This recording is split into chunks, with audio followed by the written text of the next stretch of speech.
सुस्वरः सुस्वरः according to accent यथा स्वरः वर्तते उदात्तः अनुदात्तः स्वरितः प्रचयो वा तादृशम् एव उच्चारणं तस्य कर्तव्यं। सुस्वरः स्वरानुसारं धैर्यं धैर्यपूर्वकम् उच्चारणम् अभीक्ष्यते। लय समर्थं च एते पाठकानां षड्गुणाः सन्ति। और गीति शीघ्री शिरः कंपी गीति शीघ्री शिरः कंपी तथा लिखित पाठकः अनर्थज्ञोल्पकंठश्च षडेते पाठकाधमाः। तो एते गुणाः दुर्गुणाः दोषाः वा सन्ति। उच्चारण विषये अत्र प्रतियोगिताः आसन्। श्लोकोच्चारण प्रतियोगिताः अथवा संस्कृत भाषण प्रतियोगिता। तो अस्यां प्रतियोगितायाम् अथवा एतासु प्रतियोगितासु सर्वासु एव उच्चारणस्य सम्यक् अवधानं ध्यातव्यम्। अहं तु अत्र मार्गदर्शनाय समुपस्थितोऽस्मि न व्याख्यानाय। किन्तु अत्र विद्वांसः सन्ति मया यत् उच्चार्यते तत् ये विद्वांसः संस्कृतज्ञाः ते सम्यक् रूपेण अवगन्तुं सक्षमाः सन्ति। अत्र श्रीमन्तः सुशील कौशिक महोदयाः राराज्यन्ते। एते अधिवक्तृपदे आसीनाः न्याय विषयं जानन्ति। संस्कृत वाङ्मये विशेषतया धर्मशास्त्र ग्रंथेषु हिंदू विधि विषय सम्यक रूपेण वर्णनं कृतम्। हिंदू विधे अनेकाः शाखाः वर्तन्ते। यथा डॉक्टर कामदेव महोदयैः अत्र संस्कृत भाषानन्तरं छात्राणां कृते हिंदी भाषायाः प्रयोगः कृतः। किन्तु मदीयः प्रवाहः संस्कृते वर्तते। किन्तु प्रयासं करिष्ये हिंद्यां किंचित वक्तुं। डॉक्टर सुशील कौशिक जी अधिवक्ता हैं। इन्होंने विधि शास्त्र पढ़ा है। हमारे धर्मशास्त्रों में आता है कि विधि के जो स्रोत हैं, what are primary sources of Hindu law are law Shruti. Shruti that is Vedas are first source of Hindu law. That is first source Shruti. After it Smriti.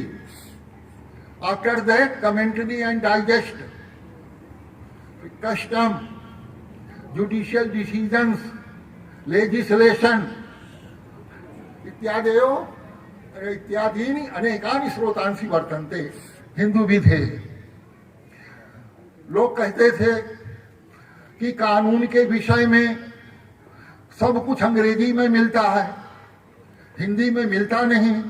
Allahabad high court को समस्या हुई। उन्होंने कहा ग्रंथ कोई ऐसे होने चाहिए जो हिंदी में विधि के विषय में कुछ प्रकाश डालें।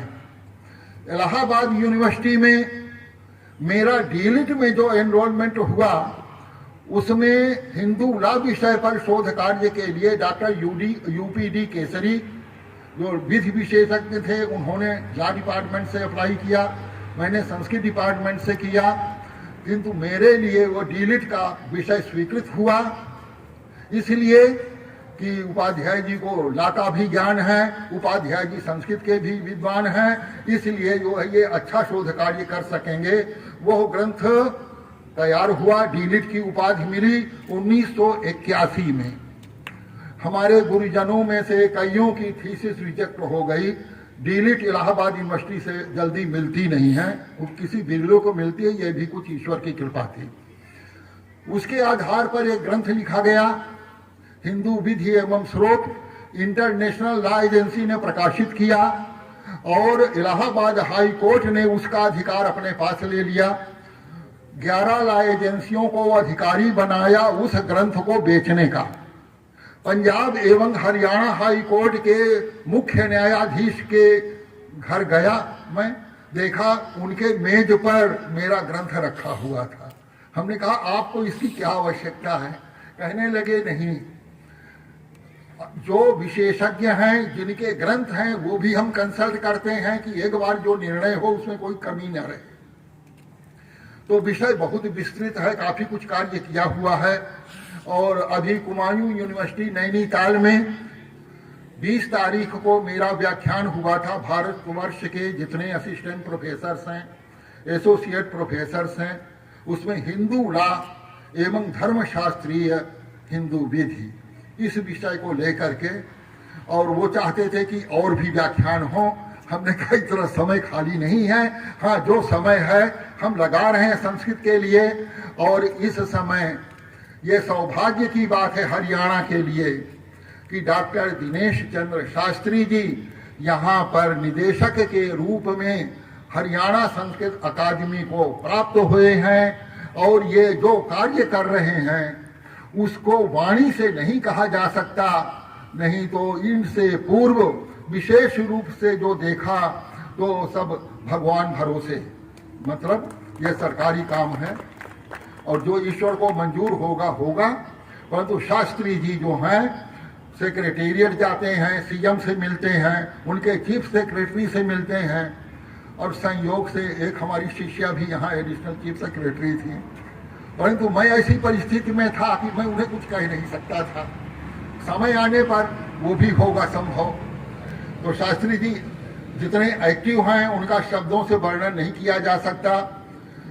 पिछले वर्ष विद्यार्थियों को कोई छात्रवृत्ति नहीं दी गई थी। छात्रवृत्ति के पैसे आए हुए थे, 25 लाख सारे के सारे वापस हो गए सरकार के पास। इस बार इन्होंने फिर प्रयास किया, तो प्रयास करने का फल ये हुआ कि ये स्कॉलरशिप के 25 लाख रुपए ले आए, और जहां तक मेरा ध्यान है कि विद्यार्थियों को दे भी चुके। और कई कई वर्ष से हरियाणा के सम्मान पड़े हुए हैं, कोई कार्रवाई नहीं हुई। कहते हैं सरकार जो है संस्कृत का बहुत पक्ष लेती है। आपकी जानकारी के लिए कि गत वर्ष पद्मश्री के 3 पुरस्कार संस्कृत के विद्वानों के लिए थे। इस बार जो दिया गया वो केवल 1 पुरस्कार दिया गया, वो भी वाराणसी के एक विद्वान को। तो जिन्हें दिया गया बहुत विद्वान है, प्रकांड है, परंतु कम करने के बजाय बढ़ाना चाहिए। 3 के स्थान पर 6 करो, नहीं तो किस बात के संस्कृत का समर्थन कर रहे हैं आप। यही स्थिति राष्ट्रपति सम्मान की है। सबसे पहले संस्कृत वालों को मिलता था, बाद में पाली और प्राकृत को मिलने लग गया, उसके बाद अरबी और फारसी वालों को मिलने लग गया। अब जो है वो तमिल, तेलुगु, कन्नड़, मलयालम और उड़िया के लोगों को मिलने लग गया। और सर्वप्रथम जो संस्कृत के पुरस्कार राशि थी राष्ट्रपति सम्मान की, वो जितनी थी, अगर समझ लीजिए कि जितनी वो पुरस्कार राशि थी उसका 5वां हिस्सा बाकियों को थी। अर्थात अगर 1 लाख मिलता था पाली प्राकृत वालों को, तो 5 लाख मिलता था संस्कृत वालों को। परंतु सबसे बड़ी बात है, सरकार देखती है कि संविधान के अनुच्छेद 14 में right to equality and equal protection of the laws is provided. तो ये उस दृष्टि से इन्होंने किया कि पाली वालों को भी, प्राकृत को भी, कन्नड़, मलयालम सबको 5-5 लाख करो। और संस्कृत तो यथापूर्वम अकल्पयत, संस्कृत तो पहले से ही ज्यादा है, क्या जरूरत है इसकी। तो पहले से जो लगातार वैशिष्ट भारत की स्वतंत्रता के बाद से चला आ रहा था, अब वही है। ये बातें तो समाज में कहने की नहीं है,